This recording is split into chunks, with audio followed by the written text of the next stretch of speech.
السلام علیکم ورحمۃ اللہ وبرکاتہ۔ یہ انسانی فطرت ہے کہ ہر انسان چاہتا ہے کہ اس کی تعظیم ہو، تعریف ہو، لیکن مزہ اس وقت ہے کہ جب انسان کی تعریف و تعظیم حق اور سچ والی ہو، خوشامد والی نہ ہو۔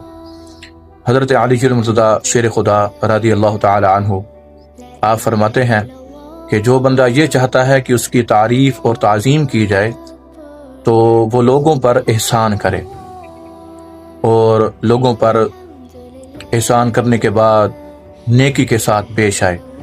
تو آپ نے فرمایا کہ جو بندہ لوگوں پر احسان بھی کرتا ہے، نیکی کے ساتھ پیش آتا ہے، تو اللہ تبارک تعالیٰ اس بندے کو حق اور سچ والی تعریف اور تعظیم عطا فرماتا ہے۔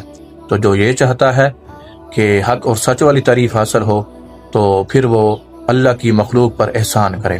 احسان کرنے کے بعد جتلانا نہیں ہے، بلکہ احسان کرنے کے بعد خود عاجزی کا پیکر بن جانا ہے۔